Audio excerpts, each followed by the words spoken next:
Hi guys, good morning! So today ang topic natin is about NFP or non-farm payroll. Most definitely yung mga tao makaka-relate dito would be the people na nag-participate sa NFP yesterday. So we had our NFP briefing care of XS. So ang speaker natin last night was si Coach Carl. Nagbigay po siya ng cheat sheet, di ba? So kumbaga pag tinignan niyo yung cheat sheet na yun, alam niyo na yung magiging direction ng market. Once na nakakuha kayo ng mga data like yung actual, previous, and yung forecast. So we are on our 30th ng ating daily vlog. And I'm just really happy because yesterday, we were able to generate and secure 380 pips. And ngayon, ano nga ba ang NFP? NFP stands for Non-Farm Payroll.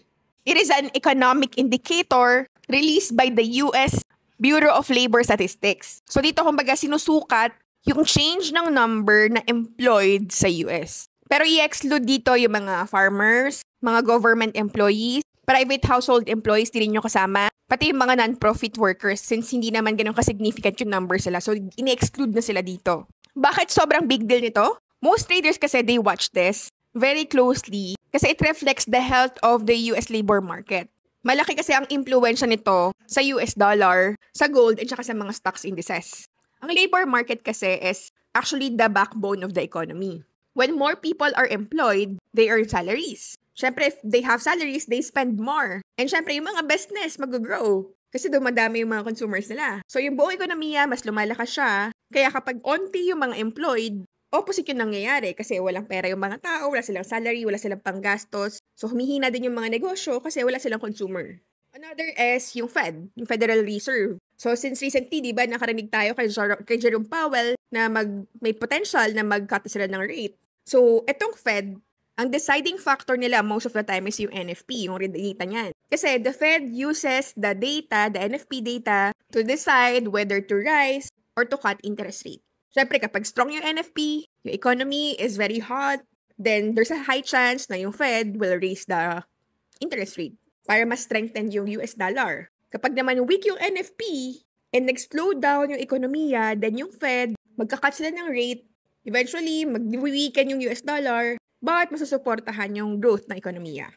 So, in short, yung NFP can actually shake all major assets in just one release. Kaya kagabi, grabe. Sa gold, parang umabot ng 300 pips ata yung ginalaw niya.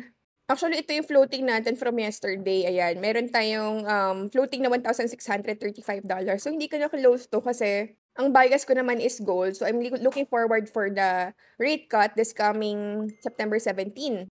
So, mapapansin nyo, itong mahabang week na to, this one, ito yung naging epekto nung NFP kagabi. Ayan, NFP kagabi. And the thing is, hindi nga na, kumbaga, binalikan yung mga FVG sa ilalim, and nagtuloy-tuloy na siya umakyat, diba? And if we are checking the higher time frame, kung bababa man yan, dito lang yan. Either somewhere here, sa 3574, or here, sa M820 natin, which is 3553. And so far, itong account na to, winidraw na natin ng 1.5 just to secure na nag-ROI na tayo. It's $500 na lang actually. ROI na talaga tayo dito sa account na to. Kasi ang total deposit lang naman natin dito is $2,000. And ang aking pinaka-ultimate goal on my second month is to, makapag-withdraw na at makapag-ROI na sa account na to. So for now, hindi ko pa wini-withdraw yung 500 kasi meron tayong floating dito. I just wanted to secure this. Making sure na healthy yung ating free margin. And then itong isa account ko actually, pinakita ko nga ito sa community. Ito ako na to, nag-deposit lang ako ng $85 dito. Kasi I'm just gonna be checking this kung ano ba yung spread niya. Kung okay ba, mababa ba, mataas. So ngayon, ginamit ko siya to actually trade and challenge myself na. Kaya ko i-flip to. So ngayon, yung $85 na yun, right now, 1,087 na yung floating niya. So makikita nyo na, ayan nga, $85 lang yung balance natin. Pero we were able to flip this to over 1,000% dun guys, diba? So, yan. So, ibig sabihin, this account only shows na hindi mo talaga kailangan ng malaking kapital. As long as you understand the market, as long as you know exactly what you're doing, you understand the fundamentals and technicals, then most definitely, yung $100 mo could actually get flipped and kaya mo siyang palaguin to $1,000, $2,000, $3,000, $5,000. Basta the goal is to protect your capital. And at the end of the day, syempre, iba rin yung psychology ko sa mababang kapital. Syempre, most likely, medyo yung attachment ko sa capital na yan is mas onte. So, imagine niyo if ganun din yung approach nyo dun sa mga accounts nyo. Like, parang $100 lang siya and wala kang pakay kasi attachment mo with them na parang, okay, kahit mawala yan, sige. So, mas nakakapag-analyze ka na maayos kasi lesser yung emotions mo, lesser yung attachment mo sa money. So, dapat ganun din yung level ng psychology nyo dun sa mga kapital nyo. Kasi say for example, nag-trade ka, tapos yung trade mo is kakabaka-baka dahil nga yung kapital mo hindi mo afford mawala. Then most definitely, yung trading psychology mo is affected and then hindi ka nakakapag-trade ng maayos. Ang nangyayari is mas lalo ka pa nagkakaroon ng losses. So, try nyo muna mag-deposit ng maliit. Say for example, $100. And then, i-feel nyo exactly ano ba yung feeling kapag yung pera is wala kang attachment doon. So, dapat ganun exactly yung ma-feel mo. Kahit maglagay ka ng $2,000, $5,000, dapat same exact feeling yung maramdaman mo doon sa $100 saka $2,000. Kasi yun yung dapat na feeling mo. Yun yung dapat na state ng iyong trading psychology. So ngayon, sa mga nag-trade ng NFP, mostly hindi naman talaga, syempre, recommended ng mga traders na mag-trade ka during the high-impact news. Pero meron kasi talaga mga adrenaline junkie, di ba?